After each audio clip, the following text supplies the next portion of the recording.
Muy bien, ahora sí llega el momento de compartir la palabra de Dios. Vamos a orar.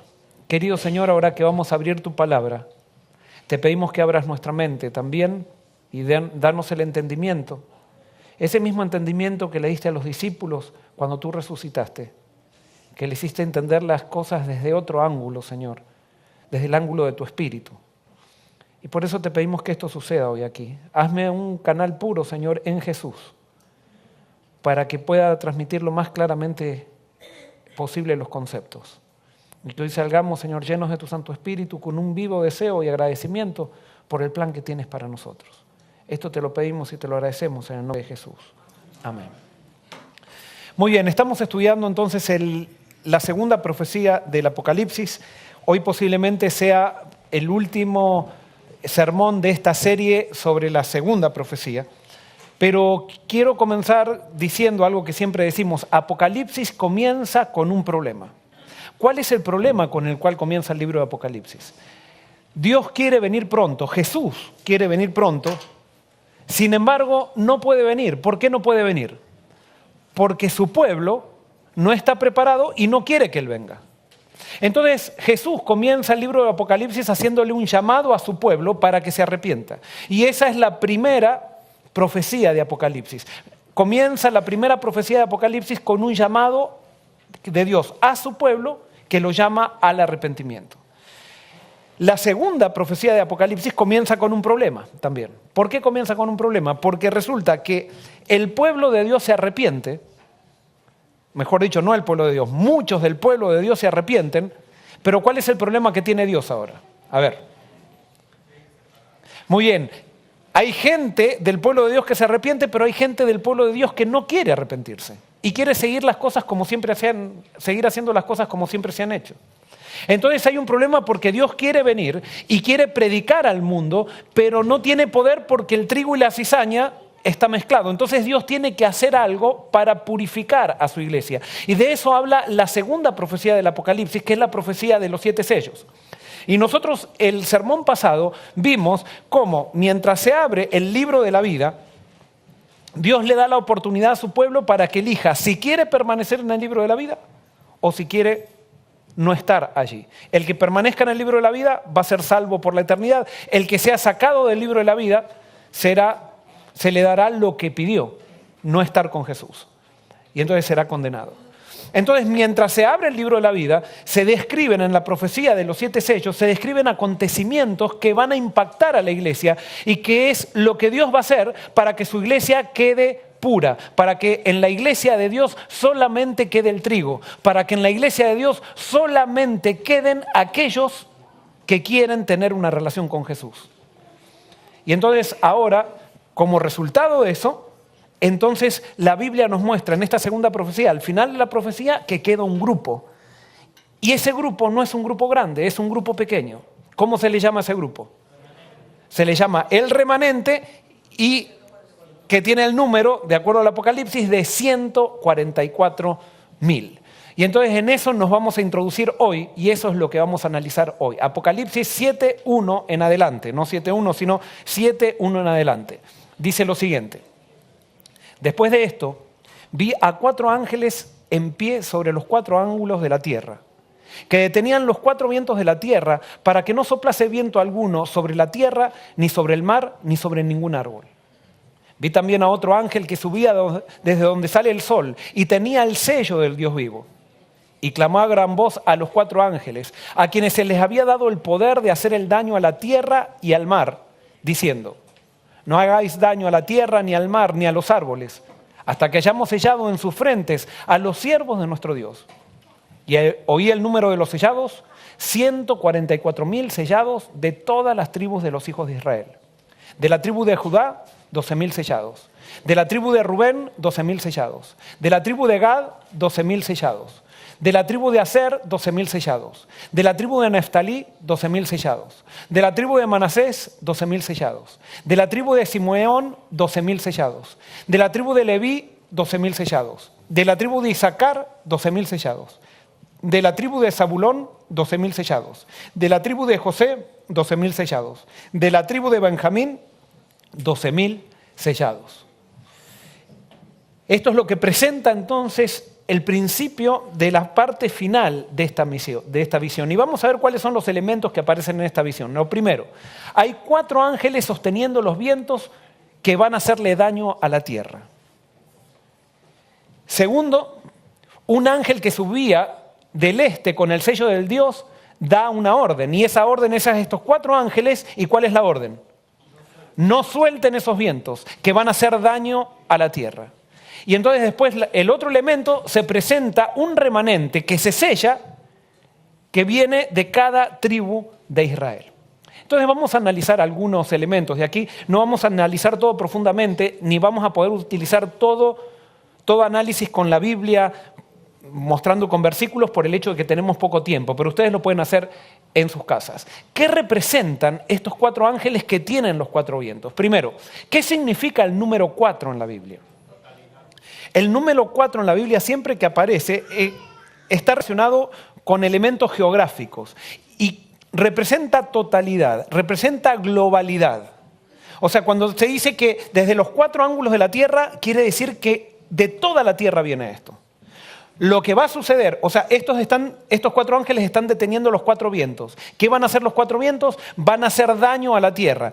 Este daño que van a hacer a la tierra va a ocasionar una conmoción global. No va a ser algo solamente, supónganse, en el sur de un continente. No, va a ser algo que va a afectar a todo el mundo. Entonces, ¿qué simbolizan los vientos? Como les decía, no tenemos tiempo de ir a la Biblia para esto, pero los vientos son los movimientos mundiales o los movimientos que provocan conmoción mundial. Eso está a lo largo de toda la Biblia, lo podemos ver. En este caso específicamente nos dicen que estos vientos van a causar daño. ¿Qué es lo que están describiendo estos vientos? Estos vientos están describiendo lo que llamamos la gran tribulación. Es lo que están describiendo algo que viene sobre la tierra, que va a ser tremendo. La Biblia lo llama un tiempo de angustia cual nunca hubo. ¿Cuál es la razón del sellamiento? ¿Por qué entonces aparece un ángel diciendo, alto, todavía no suelten los vientos porque vamos a sellar a los hijos de Dios? ¿Cuál es la razón de un sellamiento? ¿Por qué ustedes sellan algo? ¿Para qué ustedes sellan algo? Muy bien, uno sella algo para identificar, para marcar propiedad, para decir de quién es esto. Si por ejemplo ustedes tienen una carta que dicen, tiene un sello del gobierno, ¿de quién viene la carta? Es del gobierno, esa carta es del gobierno.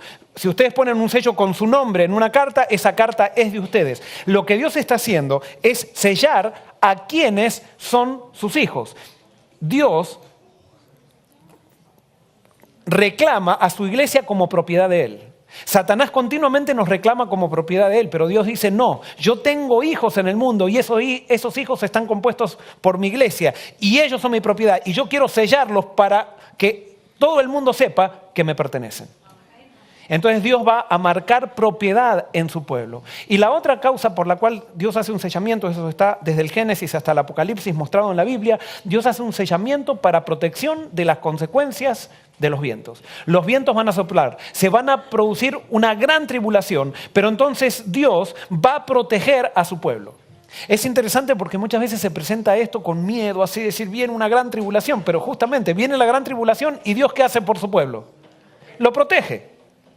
Y Dios le da la oportunidad a que todo el que quiera ser parte de su pueblo, puede serlo. Es más, la Biblia dice que Él ya eligió para que todo el mundo sea parte de su pueblo. Y si tú quieres ser parte del pueblo de Dios, no importa cuándo hayas pecado, no importa cuál haya sido tu vida, no importa cuán sucio haya sido tu pasado, Dios está dispuesto a limpiarlo ¿en quién? ¿Por algo que tú hagas? No, por algo que Jesús hizo. Y si tú quieres permanecer en el libro de la vida, tú no vas a ser juzgado por el libro de tu vida, sino si tú permaneces en el libro de la vida con Jesús, vas a ser juzgado por el libro de la vida de Jesús, el libro de la vida del Cordero. O sea, tus obras, tu vida, cuando venga el juicio final, no va a contar. Todas las cosas de que vales tú te avergüenzas, nadie las va a saber. Solamente cuando tú pases, si estás en el libro de la vida, se va a ver la vida de Jesús. Y por lo tanto tenemos que estar, cuando viene el juicio, ¿tenemos que estar contentos o tristes? Tenemos que estar contentísimos porque estamos salvos en Jesús. Lo que sí tendríamos que tener cierta responsabilidad. ¿Por qué? Porque si nosotros estamos salvos en Jesús y tenemos esa seguridad, tendríamos que compartir esa seguridad con toda la gente. Y por eso, acá viene la gran diferencia. Nosotros no estamos salvos en la iglesia, estamos salvos en Jesús. Y Apocalipsis nos muestra eso, que va a haber mucha gente en la iglesia que no va a estar salva, que no quiere la salvación incluso. Entonces Dios va a tener que actuar en su iglesia para dejar solamente a aquellos que quieren formar parte de su pueblo y que quieren tener una amistad con Jesús. La salvación es facilísima. Ahora, alguien puede decir, pero entonces, ¿por qué Dios? ¿Por qué no nos deja tranquilo Dios? Yo no quiero ser parte de su pueblo, pero tampoco quiero estar en una gran tribulación. ¿Sabes lo que pasa? Es que hay otra persona aquí que está en una guerra. No está solamente Dios en el cuadro. ¿Quién está también? Está Satanás. Y Satanás sabe lo malo que es Dios sabe lo malo que es Satanás. Y entonces lo que va a pasar es que Dios, al que no quiera estar con Satanás, al que no quiera estar con él, lo va a dejar ¿con quién? Con Satanás, porque no puedes estar en el medio. Y entonces cuando Satanás toma a alguien, no le importa que sea hijo de él, si tú has sido seguidor de Satanás, ¿sabes por qué no estás destruido? Porque Dios te protegió y todavía te da oportunidad. Pero en el momento que tú decidas por última vez que tú no quieres estar con Dios, Satanás te destruye. Porque Satanás no solamente quiere destruir a los que son hijos de Dios, sino también él destruye a sus hijos. Él no puede vivir sin destruir. Es tan malo que no puede vivir sin hacer mal.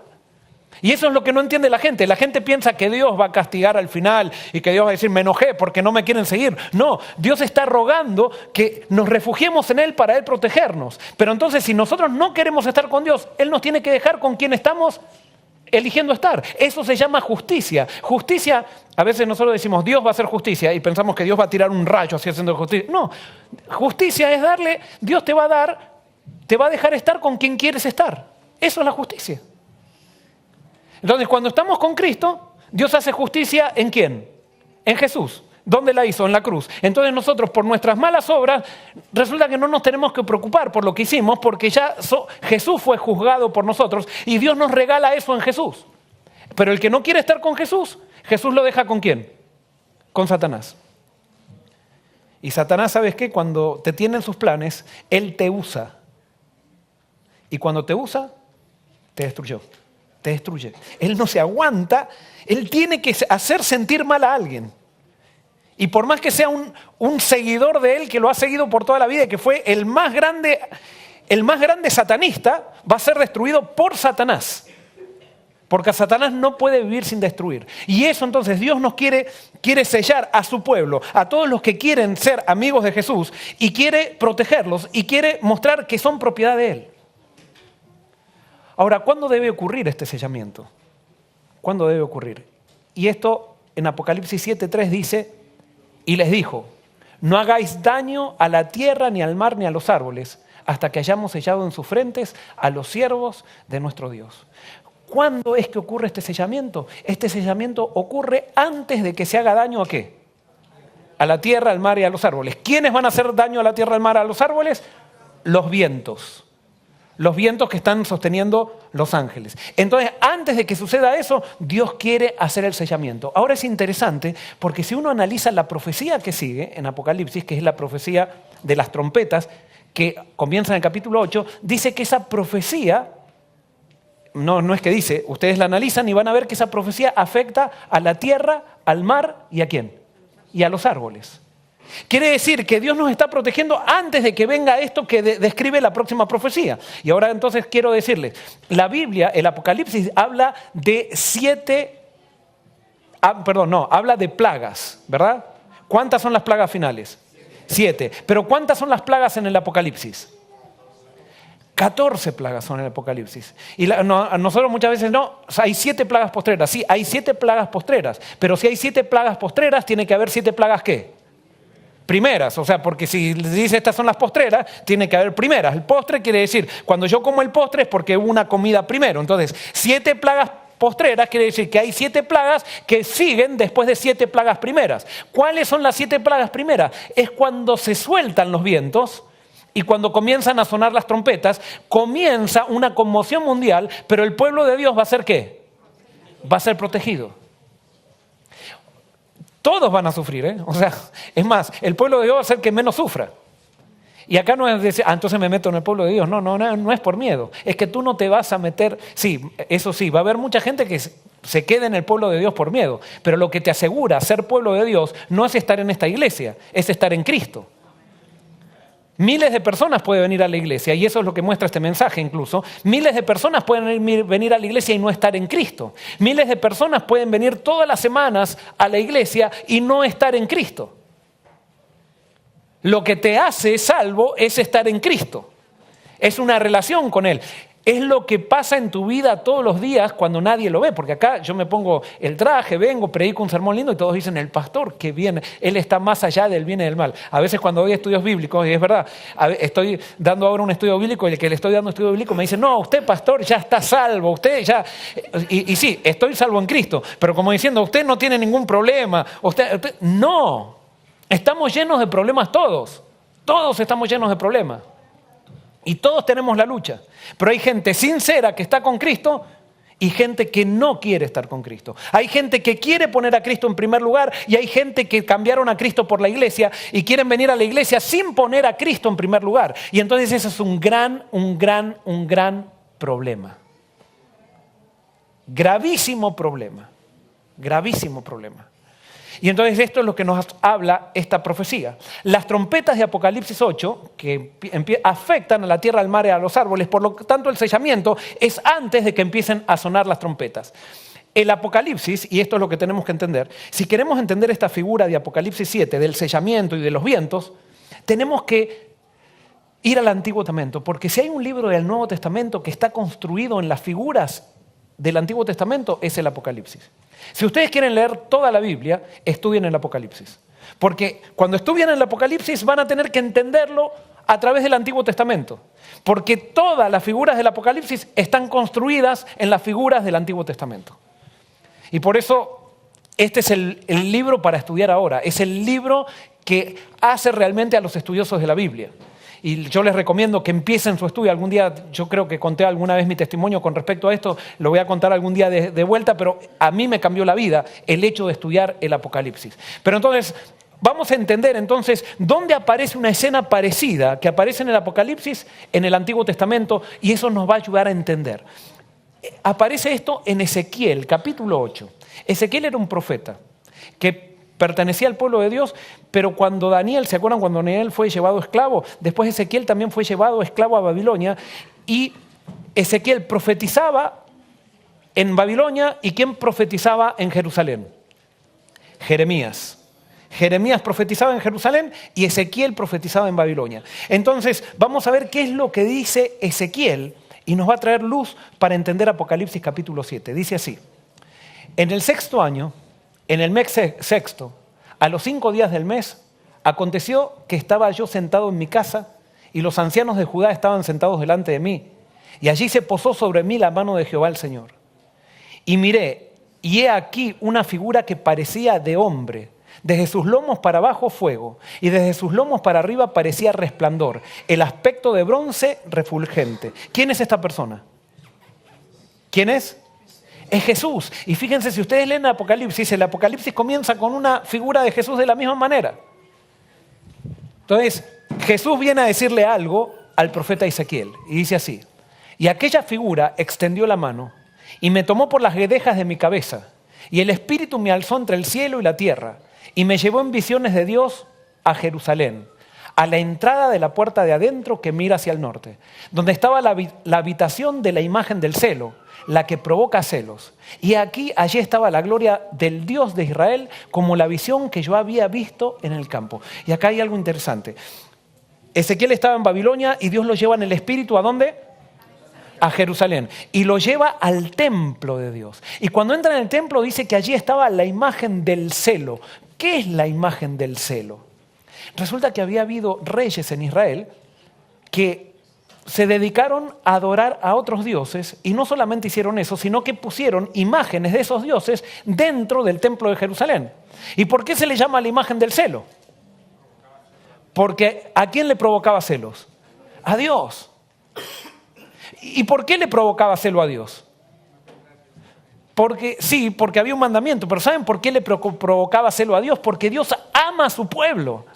Si yo, por ejemplo, yo amo a Amelia, y si Amelia va con un hombre y va así sonriendo, y veo que le entregan una flor, y eso a mí me da, ¿qué? Celos. Y si no me dieran celos, no la amo. Pero están los celos enfermizos, que eso es otra cosa. Pero Dios tiene celos sanos. Él tiene los celos del amor. Y entonces cuando Él ve que el pueblo de Dios, que Él lo eligió, que Él lo sacó de Egipto y todo eso, tiene una imagen de otro Dios dentro de la iglesia, le llaman la imagen del celo. Eso le provoca celos a Dios porque Él ama a su pueblo. Y entonces sigue diciendo, y me dijo, hijo de hombre, alza ahora tus ojos hacia el lado del norte. Y alcé mis ojos hacia el norte, y aquí al norte, junto a la puerta del altar, aquella imagen del celo en la entrada. Me dijo entonces, hijo de hombre, ¿no ves lo que estos hacen? Las grandes abominaciones que la casa de Israel hace aquí para alejarme de mi santuario. Pero vuélvete aún y verás más abominaciones mayores. ¿Qué hacen cuando nosotros hacemos cosas que no agradan a Dios? ¿Qué hacemos con Dios? Lo echamos. ¿Y qué hace Dios? ¿Se queda? Dice, no, yo no me quiero ir, me quedo. Aunque no quieras que esté, yo voy a estar. ¿Qué hace Dios? Eso es la justicia de Dios. Él respeta mis decisiones. Él respeta tus decisiones. Y por eso Dios no te va a forzar y no va a forzar a nadie.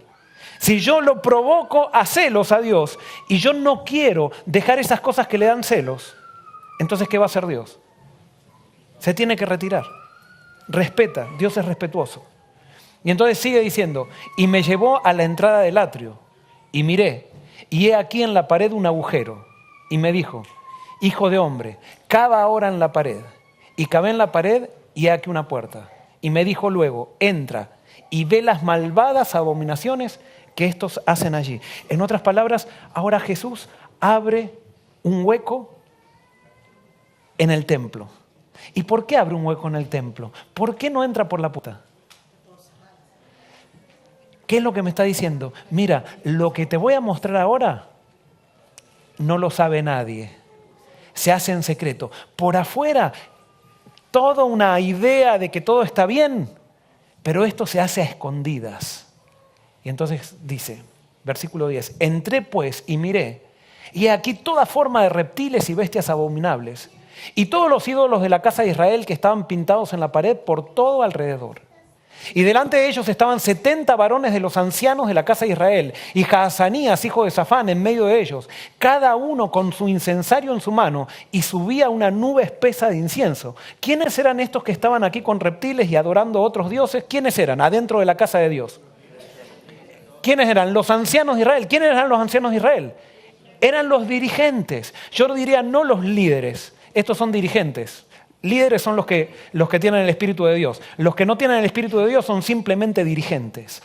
Y resulta que estos dirigentes, que hacían todo un aspaviento de que hacían los sacrificios, y después cuando Jeremías profetizaba, decía que los babilonios iban a venir y conquistar a Jerusalén, ellos decían, no, nosotros somos el pueblo de Dios y el templo de Jehová es este, nunca va a pasar esto. Bueno, esos líderes, ¿qué estaban haciendo dentro del templo donde nadie los veía?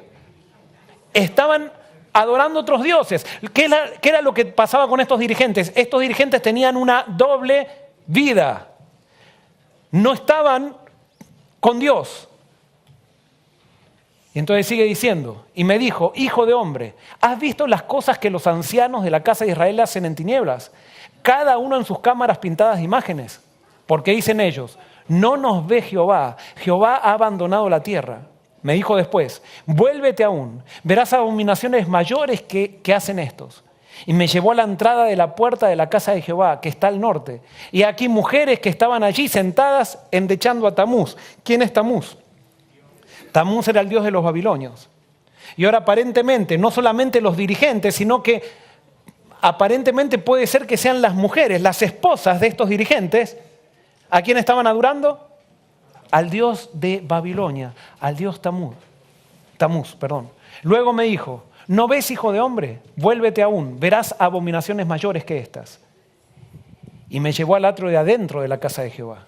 Y aquí junto a la entrada del templo de Jehová, entre la entrada y el altar, como 25 varones, sus espaldas vueltas al templo de Jehová y sus rostros hacia el oriente, y adoraban al sol, postrándose hacia el oriente.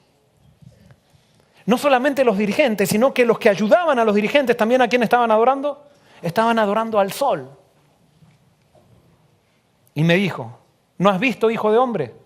¿Es cosa liviana para la casa de Judá hacer las abominaciones que hacen aquí?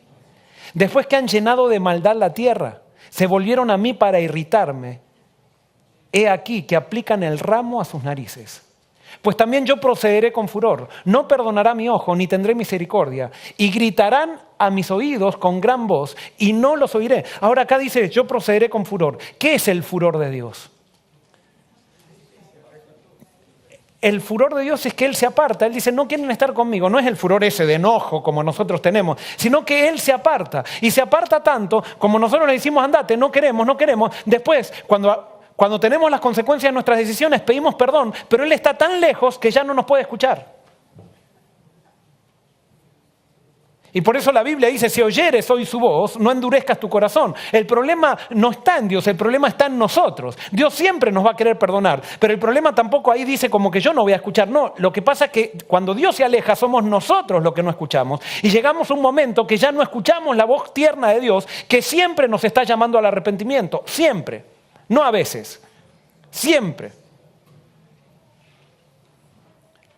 Entonces, llega Ezequiel 9. Y si esto es una enseñanza que después se aplica en el Apocalipsis, quiere decir que en el Apocalipsis, en el pueblo de Dios, está pasando, ¿qué está pasando? Antes del sellamiento, ¿qué está pasando? Hay una crisis. El pueblo está siguiendo dioses ajenos. ¿Pero por qué el pueblo está siguiendo dioses ajenos? Porque los dirigentes están teniendo dioses ajenos. Porque los líderes, no los líderes, los dirigentes y los que los ayudan están teniendo dioses ajenos. ¿Todos? No, no todos. Pero muchos sí. Y se está viviendo una doble vida. Y entonces por un lado se dice, pueblo de Jehová, somos el pueblo de Dios, pero por otro lado se está viviendo a costa del templo. Esto es tremendo. Y entonces, ¿qué va a pasar? Ezequiel capítulo 9. Sigue diciendo, porque esta visión sigue. Dice, clamó en mis oídos con gran voz diciendo, los verdugos de la ciudad han llegado y cada uno trae en su mano su instrumento para destruir. Y hay aquí que 6 varones venían del camino de la puerta de arriba que mira hacia el norte. Y cada uno traía en su mano su instrumento para destruir.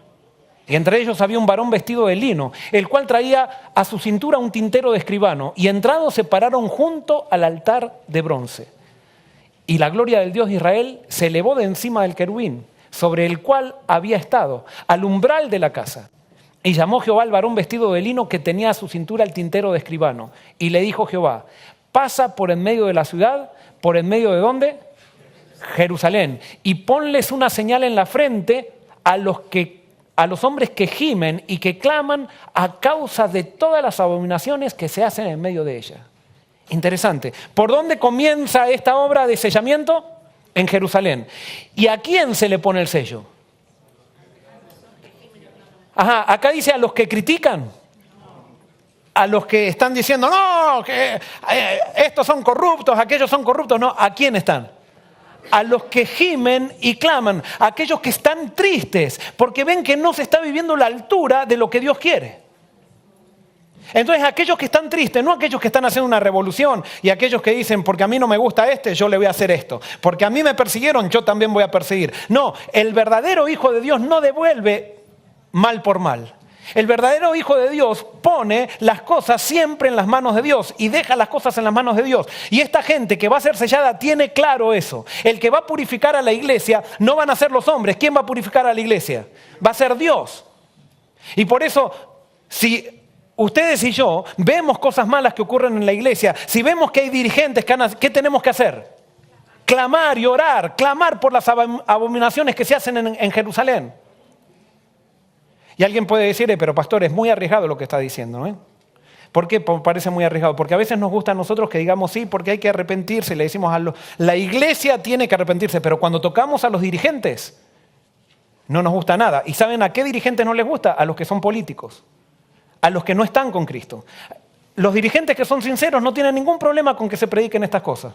Pero los dirigentes políticos que viven de la iglesia, los que les encanta jugar a que son ejecutivos de una empresa o algo por el estilo, a Pepe Juárez, el que hace eso, puede ser Joel Barrios incluso. Pero cada uno agarra lo que le toque. Cada uno agarra lo que le toque. Acá lo que está diciendo Dios es que si estamos en el pueblo de Dios, tenemos que vivir para Jesucristo. Si estamos en el pueblo de Dios, tenemos que liderar para Dios. Sin mezclas de situaciones, sin hacer las cosas al estilo humano. No es con ejército ni con fuerza, sino ¿con qué? Con mi espíritu. Sin estrategias humanas, solamente con estrategias divinas. Y entonces sigue diciendo, y a los otros dijo, oyéndolo yo, pasad por la ciudad en pos de él y matad. No perdone vuestro ojo ni tengáis misericordia. Matad a viejos, jóvenes y vírgenes, niños y mujeres, hasta que no quede ninguno. Pero a todo aquel sobre el cual hubiere señal, no os acercaréis y comenzaréis por mi santuario. ¿Por dónde van a comenzar? Por el santuario. Comenzaron pues desde los varones ancianos que estaban delante del templo. ¿Por quién comienza esta obra? Por los dirigentes. Y esto es un llamado, ¿eh? Es un llamado grande. ¿Se acuerdan que el sermón pasado dijimos que si alguien quiere estar en la iglesia y no quiere entregarse a Cristo, que se vaya antes del caballo rojo? Si no te quieres entregar a Cristo. Si te quieres entregar a ti, estás en el lugar que tienes que estar. Y este es el mejor lugar. Si hoy tú te das cuenta que no estás entregado a Cristo, no tienes por qué esperar. Simplemente toma la decisión y entrégate. Ahí está Jesús con los brazos abiertos. Por eso Dios te trajo hoy aquí, para que escuches esto. Pero si tú quieres seguir permaneciendo en la iglesia sin estar entregado a Cristo, más vale que te vayas. Vete. No porque yo te eche, sino por tu bien. Vete. Vete porque más vale, si te quieres quedar, dice Jesús, átate una piedra de molino al cuello y tírate en medio del mar antes de quedarte sin Cristo acá. Porque lo que viene es terrible. ¿Por qué? Porque llegará un momento que Dios te dejará en las manos de aquel que decidiste servir. Y si tú no estás con Cristo, ¿con quién estás? Te guste o no te guste, estás con Satanás. Ay, no, pero yo vengo todos los sábados a la iglesia. Pero estás entregado a Cristo. Ah, no, pero es que yo doy el diezmo. ¿Y estás entregado a Cristo? No, porque el diezmo puede ser como una cuota que estás pagando para asegurarte de que eres bueno. A Dios no le interesan esos diezmos, ni los necesita tampoco. A Dios solamente le interesa el diezmo que viene como fruto de reconocimiento de que Él es primero en mi vida y que Él es el que me provee todo. Y eso es lo que Dios quiere, un pueblo puro sincero. No quiere decir que seamos intachables, sino que estemos dispuestos a confiar en la sangre de Jesús y que vivamos para dar gloria a Él. Comenzarán por mi santuario y comienza por los ancianos. Y les dijo, contaminad la casa y llenad los atrios de muertos, salid. Y salieron y mataron en la ciudad. Aconteció que cuando ellos iban matando y quedé yo solo, me postré sobre mi rostro y clamé y dije, Señor Jehová, ¿destruirás a todo el remanente de Israel derramando tu furor sobre Jerusalén? Parece que la obra era tan terrible. Y acá dice, pero ¿cómo? ¿Dios mataba a los niños? Porque ahí dice jóvenes, niños, ancianos. No es que, vuelvo a repetir el concepto. Dios se aparta. ¿Y a la merced de quién quedamos? De Satanás. Y si tú tienes hijos y no estás entregado a Cristo y tus hijos todavía no tienen facultad para decidir, tus hijos quedan a la merced de quién también? De Satanás. Pero es que Dios no puede ser tan malo. No seas malo tú, entonces entrégate y listo y salva a tus hijos. Pero te das cuenta que tú eres un egoísta. No te quieres entregar y después te quejas que Dios mata a los hijos. Si Dios te ha dado hijos a ti para que tú los lleves a sus pies. Entonces, tan siquiera, si tú no quieres la vida eterna, tan siquiera busca a Dios por tus hijos. Si no eres egoísta. Si los amas, búscalos por ellos. Y denle la oportunidad a ellos de que se salven. Ahora, yo te aseguro que si tú buscas a Dios tan siquiera por tus hijos, Dios te va a cambiar el corazón y vas a terminar con Dios por Él mismo. Porque Dios es tan bueno que a Dios no le interesa que haya sido egoísta, ni que no quiere saber nada con Él. Búscalo. Simplemente Dios dice, búscame y me vas a hallar. No importa cómo, ni importa tu motivación. Ven a mí, dice Dios. Y me dijo, La maldad de la casa de Israel y de Judá es grande sobremanera, pues la tierra está llena de sangre y la ciudad está llena de perversidad, porque han dicho, ha abandonado Jehová la tierra y Jehová no ve. Así pues haré yo, mi ojo no perdonará ni tendré misericordia, haré recaer el camino de ellos sobre sus propias cabezas. Fíjense, ¿qué es la justicia de Dios? Es simplemente apartarse y dejar que yo coseche los resultados de mis propias decisiones. Si todavía tú no estás con Cristo, y tú dices, pero yo no estoy con Cristo, pero me siento bien, o sea, no me ha pasado nada. ¿Por qué estás bien? ¿Sabes por qué? Porque Dios todavía te está protegiendo. Pero en el momento que se te haya acabado la oportunidad y tú quedes en las manos de Satanás, Satanás te destruye. Tenemos que entender quién es el malo de la película acá. Y ya Satanás tiene que ser desenmascarado y tenemos que darnos cuenta quién es Satanás. Pero resulta que nadie duda de Satanás. ¿De quién estamos dudando siempre? De Dios. Cuando Él ha hecho todo por nosotros, ha enviado a su Hijo, ha venido a esta tierra, o sea, ha hecho todo por nosotros, pero nosotros vivimos continuamente dudando de Él y Satanás se mata de la risa. Entonces preferimos estar con Satanás y cuando Satanás, Dios nos deja, al final dice, bueno, está bien, ¿qué hace Satanás con nosotros? Nos destruye. ¿Y a quién le echamos la culpa? Todos los que miramos, ¿a quién le echamos la culpa? A Dios. Y decimos, qué malo que es Dios. El engaño de Satanás realmente ha tenido éxito, Satanás. Porque vivimos todos engañados, pensando, eligiendo estar con Él cuando Él lo único que quiere hacer es destruirnos. Y eso hasta nos ha engañado en la iglesia, porque hemos pensado que estamos bien simplemente por venir a la iglesia. Por venir a la iglesia. Y no queremos poner a Cristo en primer lugar todavía. Entonces venimos a la iglesia ¿con quién? Con Satanás. Como hacían estos dirigentes que había que abrir. Es como... Ojo, pues voy a usar de ejemplo. Pero si acá está Aarón con su corbata muy linda, que tiene una figurita acá de espiritual, hasta la corbata tiene una figurita espiritual. Pero si hacemos un hueco quizás en la vida de Aarón, ¿qué veríamos en la vida de Aarón? Un montón de cosas que nadie ve. No digo que sea así. Lo mismo pasa con el pastor. Y por eso Dios tiene que abrir un hueco acá en esta visión para que vean que no es lo que ve el hombre, es lo que ve Dios. Y por eso yo tengo que ser fiel a Dios desde el momento que estoy solo en mi casa. Dios tiene que estar en primer lugar en mi vida, en todo lo que hago, no solamente aquí cuando vengo a la iglesia. Y aquí que el varón vestido de lino, que tenía el tintero en su cintura, respondió en una palabra diciendo, he hecho conforme a todo lo que me mandaste. Como resultado de esto, si ustedes quieren lean el capítulo 10 de Ezequiel en sus casas, queda un remanente. ¿De dónde se saca entonces la visión del Apocalipsis? ¿De dónde se saca? De la de Ezequiel. Entonces los elementos de Ezequiel nos van a ayudar a entender por qué está esta visión en el Apocalipsis. Primero, ¿en qué ciudad ocurre la visión? No ocurre en Babilonia, pero ¿en qué ciudad se desarrolla la visión?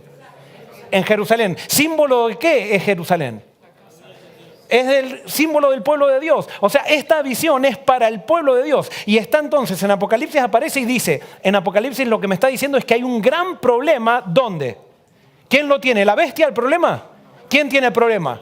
El pueblo de Dios. Pero nos encanta dar seminarios de Apocalipsis y decir, el problema lo tiene la bestia. Y el dragón y todos los demás, y esos se van a ir al infierno y todos tienen que venir acá donde estamos nosotros para salvarse. Y resulta que los que tienen el mayor problema son el pueblo de Dios.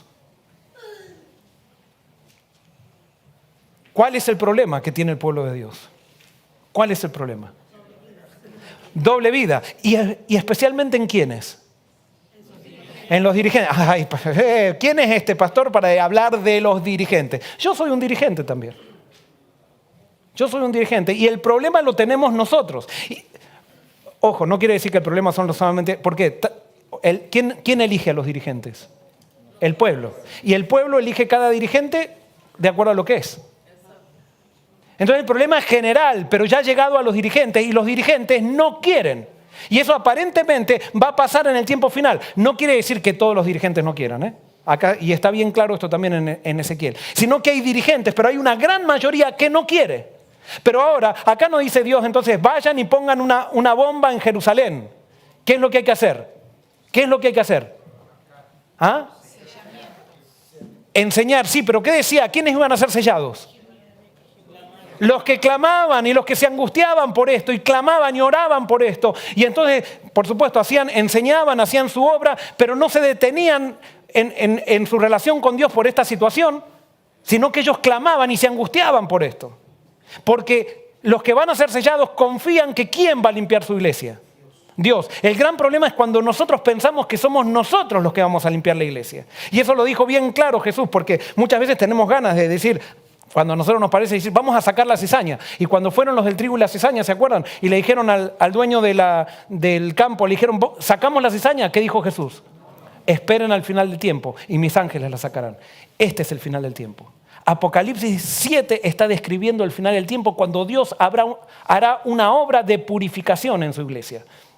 Ahora, ¿por quiénes empieza el juicio y sobre quiénes se ejecuta el castigo? De acuerdo a Ezequiel, ¿sobre quiénes? Sobre los dirigentes y especialmente ¿en dónde? En el santuario, especialmente aquellos que tienen más responsabilidad. Por allí comienza el juicio. Y el juicio no es que Dios lo empieza a destruir, sino que el juicio es que Dios comienza ¿a qué? A sacar del libro ¿de dónde? Del libro de la vida. Y cuando sale alguien del libro de la vida, queda a la merced de su propio libro y queda a la merced de Satanás. ¿Cuál es el propósito que Dios hace esto? Que sella y que se provoca todo esto en Jerusalén, de acuerdo a Ezequiel. ¿Cuál es el propósito? ¿Cuál es el propósito? ¿Dejar qué? Proteger, eso es para sellar. Pero ¿por qué está haciendo todo esto? Está permitiendo todo este movimiento. Muy bien, para separar el trigo de la cizaña. Va a llegar un momento al final del tiempo que Dios va a tener una iglesia pura. Y una iglesia pura no quiere decir una iglesia que seamos ángeles todos, sino que quiere decir una iglesia que confía en Cristo y que está dispuesta a darle a Cristo toda la gloria. La gloria que se merece. ¿Por qué entonces se deben retener los vientos? ¿Cuál es la razón por la cual Dios manda en Apocalipsis 7 a retener los vientos, que todavía no venga esta destrucción? ¿Cuál es la razón? Para sellarlos. Pero ahora fíjense, voy a dar lugar, esto es más interno, porque yo sé que hay gente de otras denominaciones que nos escuchan también por internet. Hoy yo predico a mi iglesia acá en College Hill. Y esto no quiere decir, si hay alguien de otra denominación, cada uno aplíquelo a su denominación esto. Pero esto dice el profeta. Si el pueblo de Dios hubiera creído y obedecido su palabra, si hubiera obedecido sus mandamientos, el ángel no habría volado por el cielo llevando este mensaje para los 4 ángeles que debían soltar los vientos para que soplaran sobre la tierra. No hagáis daño a la tierra ni al mar, ni a los árboles hasta que hayamos sellado en sus frentes a los siervos de nuestro Dios. Pero debido a que el pueblo es desobediente, desagradecido y profano, lo mismo que los antiguos hijos de Israel, se prolonga el tiempo para que todos puedan escuchar el último mensaje de misericordia proclamado con voz poderosa. ¿Por qué todavía se están reteniendo los vientos? ¿Para darle una oportunidad a quién?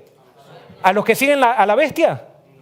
No, para darle una oportunidad al pueblo, porque ¿sabes qué? Dios ama a esos dirigentes que están dando incienso a Baal. Dios ama a aquellas personas que están viviendo una doble vida. Si Dios te ha llamado aquí, si tú eres parte, no importa, a mí no me interesa hoy de dónde vienes, pero si tú llegaste hoy aquí es porque Dios te eligió para ser parte del remanente final. Y alguien puede decir, ¿y eso por qué? ¿Por qué lo tengo que creer? Bueno, si tú quieres, créelo, y si no quieres, no créalo. No lo creas. Pero si Dios te trajo acá es porque hoy quiere que escuches este mensaje y que tomes una decisión por Él, porque Él te ama. Él está reteniendo los vientos por causa de nosotros, porque Él no quiere que nos perdamos. Él nos ha dado la oportunidad, pero ve que nosotros, por ejemplo, estamos viviendo de la iglesia, estamos peleándonos por los puestos, algunos están haciendo política para ascender, estamos quizás haciendo campañas evangélicas para decir qué bueno que soy yo, soy el mejor pastor que existe, o sea, estamos haciendo de todo esto de la iglesia, lo estamos usando como una plataforma para exaltarnos a nosotros mismos. Y la Biblia dice que el que tiene que ser glorificado es ¿quién? El Creador de los cielos y la tierra, no nosotros. Pero nosotros tenemos una enfermedad que continuamente, comenzando por el pastor Barrio, siempre nos queremos poner ¿dónde? En el centro de la escena. Queremos ser exaltados, queremos que nos aplaudan, queremos que nos digan y queremos mostrar. Dios nos bendice y después hablamos de esos éxitos que fueran como si fueran ¿por quién? Por nosotros. Estamos enfermos de orgullo. Y entonces dice, la obra del Señor se ha, ¿qué dice? Atrasado. El tiempo del sellamiento se ha atrasado. Muchos no han oído la verdad, pero el Señor les dará la oportunidad de escuchar y convertirse y la gran obra de Dios seguirá avanzando.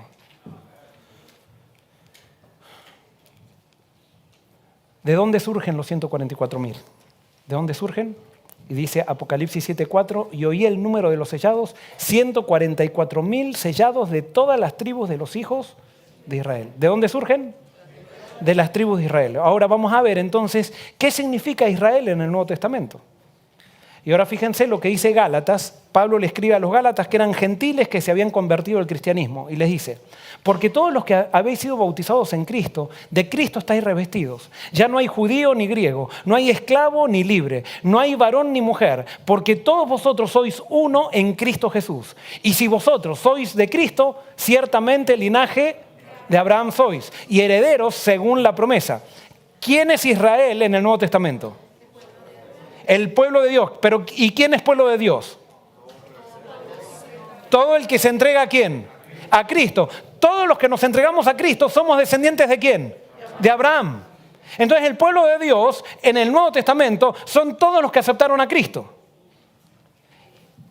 En Romanos 2, 28 y 29, Pablo también habla esto y habla en el contexto de hablando de los gentiles. Dice, pues no es judío el que lo es exteriormente, ni es la circuncisión la que se hace exteriormente en la carne, sino que es judío el que lo es en lo interior. Y la circuncisión es la del corazón, en espíritu, no en letra. La alabanza del cual no viene de los hombres, sino ¿de quién?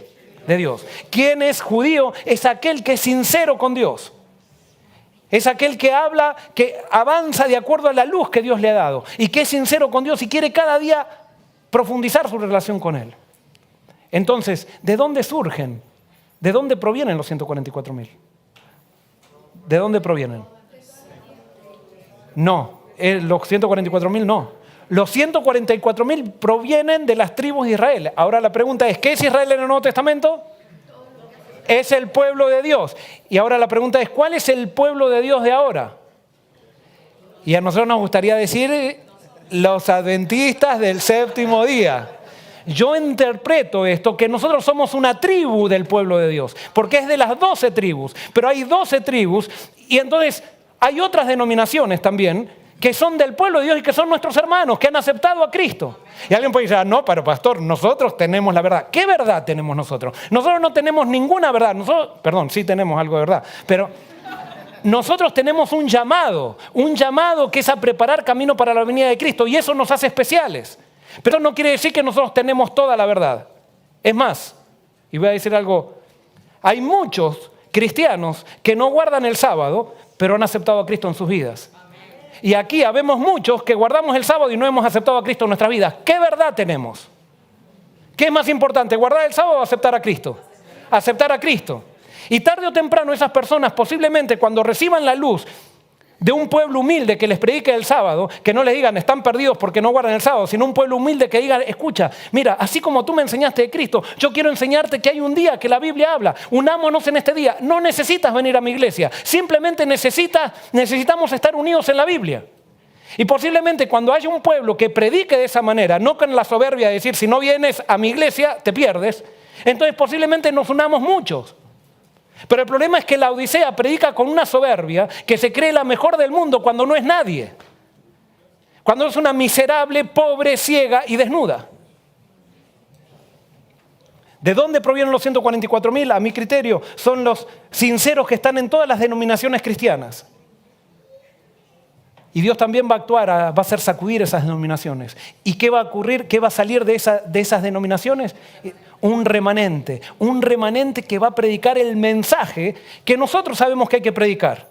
Pero el hecho de saber de que tenemos que predicar un mensaje no nos hace el remanente. Es más, si sabemos que tenemos que predicarlo y no los predicamos, peor, somos la sinagoga de Satanás entonces. Y con esto no estoy diciendo, porque sinagoga de Satanás son individuos, no hay ninguna institución que sea, sino son individuos que rechazan a Jesús. ¿A quiénes le predicarán los 144.000? Y entonces la Biblia dice, Apocalipsis 14:6 dice, acá describe el mensaje que van a tener los 144.000. Dice, vi volar por en medio del cielo a otro ángel que tenía el evangelio eterno para predicarlo a los moradores de la tierra, a toda nación, tribu, lengua y pueblo. Ellos tienen un mensaje mundial y van a predicar a todo el mundo, toda nación, tribu, lengua y pueblo. Ahora, en el Apocalipsis 13 nos dice quién tiene autoridad sobre toda nación, tribu, lengua y pueblo. Bajo el poder de quién estarán los moradores de la tierra. Fíjense, Apocalipsis 13, 1 y 2. Me paré sobre la arena del mar Y vi subir del mar una bestia que tenía 7 cabezas y 10 cuernos, y en sus cuernos 10 diademas, y sobre sus cabezas un nombre blasfemo. Y la bestia que era semejante a un leopardo, y sus pies como de oso, y su boca como de león, y el dragón le dio su poder y trono y grande autoridad. También se le dio, en versículos 5 al 7, también se le dio boca que hablaba grandes cosas y blasfemias, y se le dio autoridad para actuar 42 meses. Y abrió su boca en blasfemias contra Dios para blasfemar de su nombre, de su tabernáculo y de los que moran en el cielo. Y se le permitió hacer guerra contra los santos y vencerlos. También se le dio autoridad sobre ¿qué? Toda tribu, pueblo, lengua y nación. Acá me está describiendo el poder anticristo. Y me dice que el poder anticristo tendrá autoridad sobre ¿qué? Toda tribu, pueblo, lengua y nación. ¿A quién le predican los 144.000? A toda tribu, pueblo, lengua y nación. Pero los 144.000, a pesar de que son poquitos, van a predicar con tanto poder que los de las tribus, pueblos, lenguas y nación van a empezar a unirse a los 144.000. Y cuando se empiecen a unir a los 144.000, ¿qué va a pasar con la bestia y el dragón? ¿Se van a llenar de qué? De ira. Y entonces van a empezar a perseguirlos. Y ahí dice, se le permitió hacer guerra contra los santos y vencerlos. No lo voy a explicar eso, pero eso tiene que ver para mí con el caballo rojo. Pero eso no quiere decir que van a ser vencidos para siempre. Va a haber una aparente victoria de la bestia, pero después con mayor poder van a surgir los 144.000 para terminar la obra que Dios les dio. Y esto va a ser un tiempo corto. ¿Cuál será el resultado de la predicación de los 144.000? Termina la visión de los 7 sellos con los 144.000, pero la última parte termina con una visión espectacular. ¿Cuál es la visión? Apocalipsis 7, 9 al 11 dice: después de esto miré y he aquí una gran multitud, la cual nadie podía contar. ¿De dónde?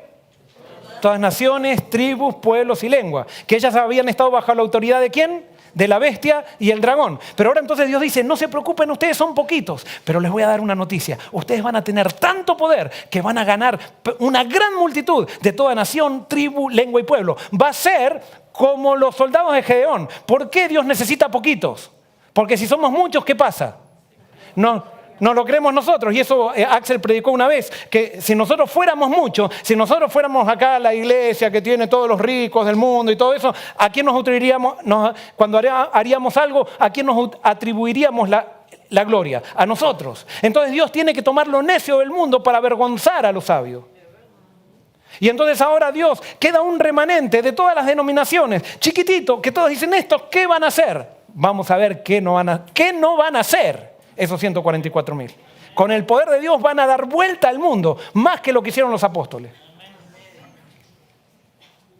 Y todos los ángeles estaban al pie alrededor del trono y de los ancianos y de los 4 seres vivientes y se postraron sobre sus rostros delante del trono y oraron a Dios diciendo, amén, la bendición y la gloria y la sabiduría y la acción de gracias y la honra y el poder y la fortaleza sean a nuestro Dios por los siglos de los siglos. Amén. Amén. Conclusión. ¿Les parece terminar con un mensaje? Todavía no descubrieron la esperanza. Sí, vamos a terminar con un mensaje de esperanza. La esperanza es que Dios te ha traído hoy porque tiene un plan contigo. Y quiere protegerte. Estás aquí porque tienes la oportunidad de que seas protegido o protegida. Para eso estamos. ¿Y qué necesitamos hacer? ¿Tengo que cambiar mi vida? No, simplemente entregarte. Claro. Es difícil. Quebrarse uno mismo. Entonces Señor, yo no me puedo quebrar. Quiébrame tú. Haz esa oración hoy. Hazla. Y Dios la va a hacer. Porque es su voluntad. Ahora fíjense lo que dice el profeta. El Espíritu pasará por alto a los que han tenido su día de prueba y oportunidad, pero que no han distinguido la voz de Dios ni apreciado los estímulos del Espíritu Santo. Por otra parte, en la hora 11 habrá miles que encontrarán y reconocerán la verdad. Estas conversiones a la verdad se realizarán con una rapidez que sorprenderá a la iglesia. Y únicamente, ¿qué dirá ahí? El nombre de Dios será glorificado. Dios va a hacer las cosas tan rápido que no va a decir, no, es que hicimos una estrategia tan buena acá y a ver, vamos a escribir el librito y después lo vendemos para ver cómo hacer crecer a las iglesias. No. Dios va a actuar a través de esta gente sencilla, de esta gente que está dispuesta solamente a creer en el poder de Dios. Pero el Espíritu pasará por alto a aquellos que tuvieron la oportunidad, que estuvieron en este tiempo y que no quisieron. Y claro, hay alguien que viene acá y dice, ay, pero a mí me gustaría que las cosas sean diferentes. ¿Para qué vine a escuchar esto? Porque yo quiero seguir viviendo así como estoy. Ese es el problema, seguir viviendo como estás. No podemos seguir viviendo así. O estamos con un lado o estamos en el otro. Y esto no le estoy hablando a los que no se han bautizado, le estoy hablando a bautizados, me estoy hablando a mí como pastor. Dios nos llama a crecer continuamente y si no estamos creciendo continuamente no estamos en Cristo. Y termino con esta cita, dice, ojalá que la gente conociese el tiempo de su visitación.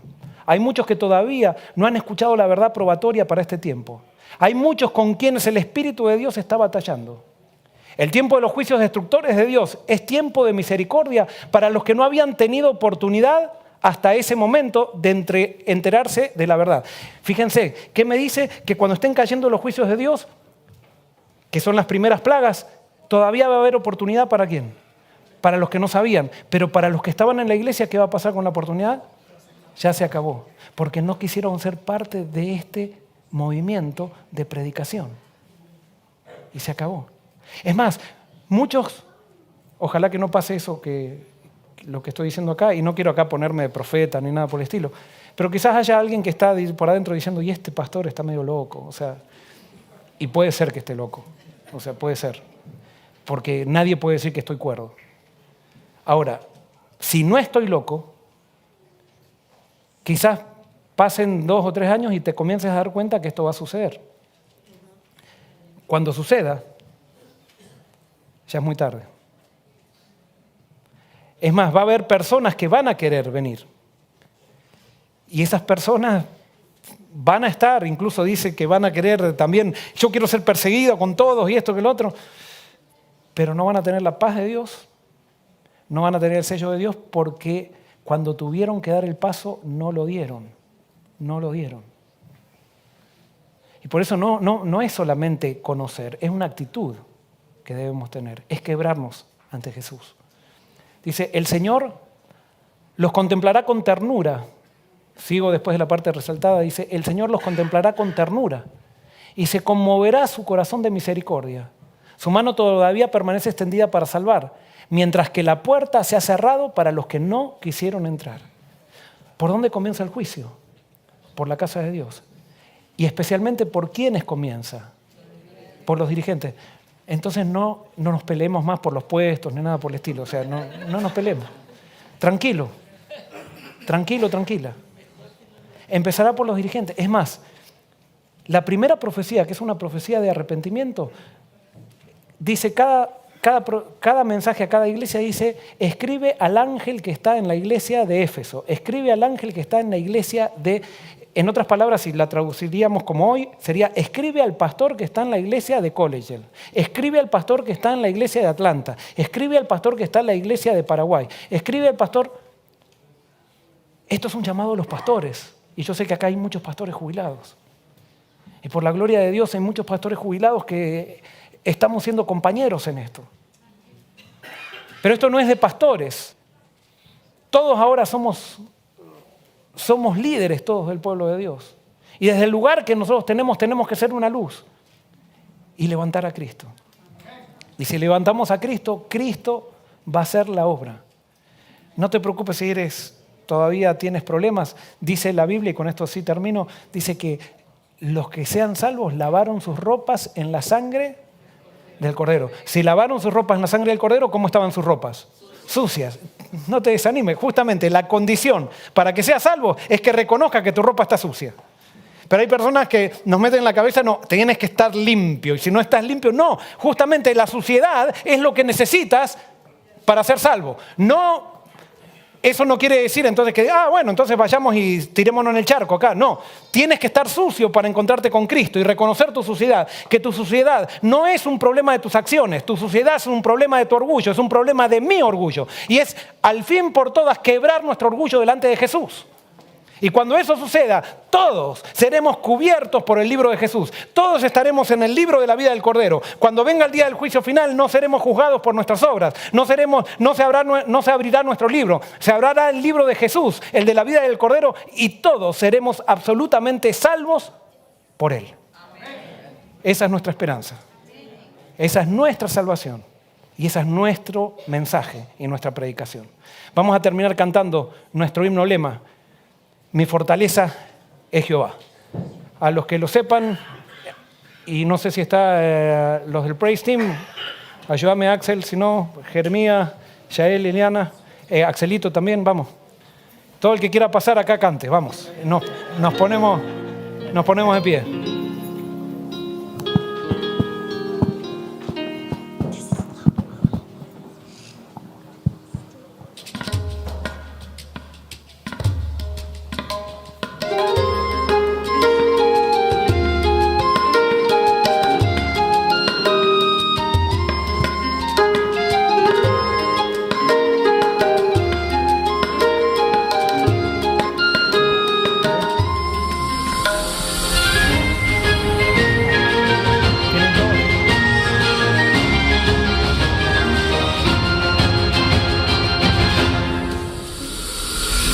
Fortaleza es Jehová, del hombre no temeré. Dios guarda a quienes le aman y en él yo esperaré. Dios guarda a quienes le aman y en él yo esperaré.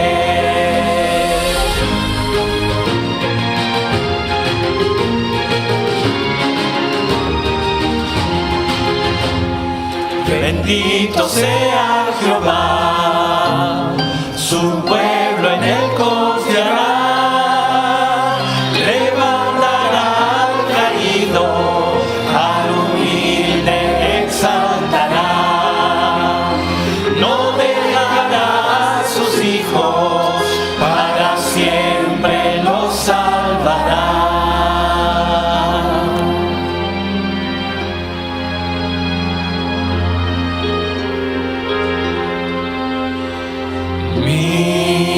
Fortaleza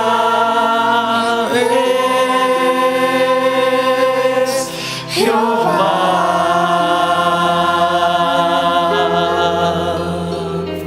Amén.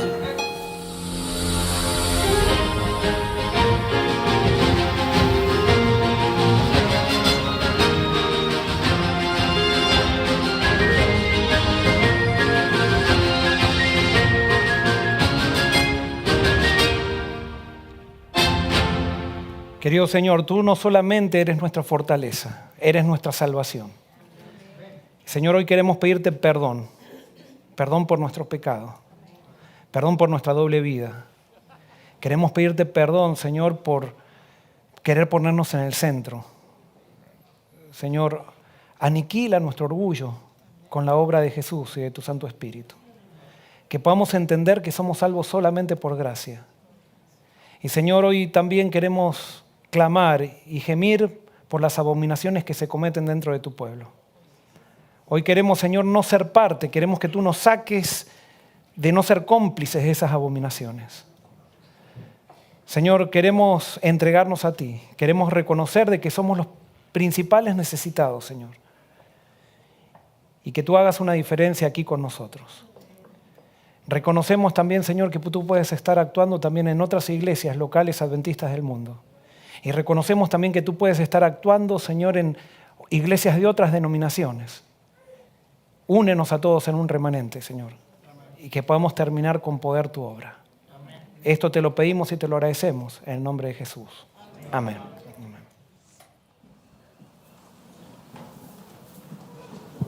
Están todos invitados hoy a la... Buenas tardes, querida familia de su casa. Estamos muy contentos una vez más de poder saludarles y que nos acompañen en esta transmisión en vivo.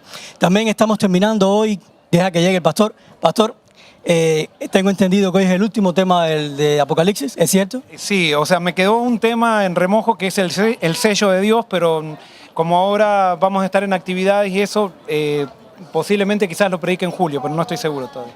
Ya que esto va a ser una transición, o sea, va a haber un tiempito por el medio antes de llegar de nuevo al otro tema de Apocalipsis, ¿qué tú le puedes decir a la audiencia acerca de Apocalipsis, o sea, como para concluir esta etapa de Apocalipsis?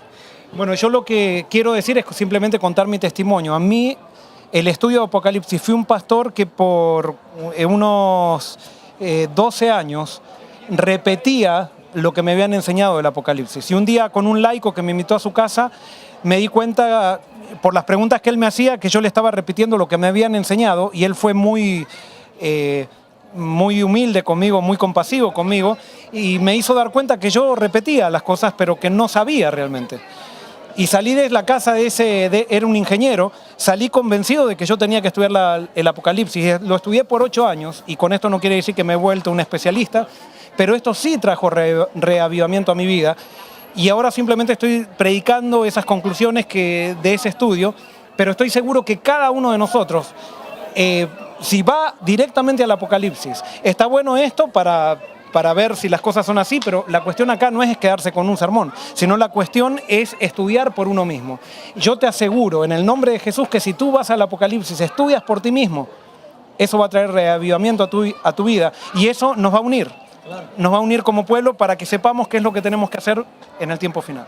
Y realmente ser parte de los 144.000, porque ese es nuestro propósito, ¿verdad? Exacto. Ser de los sellados de Dios. Si somos parte del pueblo de Dios en este momento es porque en la mente de Dios, Él quiere que todos nosotros seamos parte de los 144.000. No importa que hoy seamos hipócritas, no importa que hoy tengamos una doble vida, si hoy decidimos entregarnos a Cristo, Él nos acepta como parte, en la sangre de Jesús nos acepta como parte de los 144.000. Amén, amén. Gloria a Dios por eso. Gracias, pastor. De nada. Por estar con nosotros y por esos temas. Bendiciones. Tan maravillosos. Con ustedes, amigos, solo quiero antes de despedirme recordarles 2 cosas. Uno, primero tenemos una gran noticia. Ese chico, ¿se acuerdan? El niño de 3 años por el cual hemos estado orando, el cual le invitamos el sábado pasado a orar, Enzo. Hemos estado orando por él porque tiene un tumor, un cáncer, por una parte del riñón, algo así. Nos acaban de dar la noticia que el cáncer, o sea que el tumor ha reducido su tamaño. Así que gloria a Dios por eso, eso es una gran noticia. Y queremos pedirle que sigamos orando por Enzo. También lo próximo es que el sábado que viene no vamos a tener transmisión en vivo, porque tenemos una reunión, un evento con la universidad, así que nuestro culto de oración va a ser en el gimnasio de la universidad. No vamos a estar el sábado que viene, y ya para el próximo sábado estaremos en la Escuela de Discipulado Orgánico, donde sí estaremos transmitiendo en vivo en la Escuela de Discipulado Orgánico. Así que Dios los bendiga y estamos muy contentos una vez más de que estén con nosotros. Hasta luego.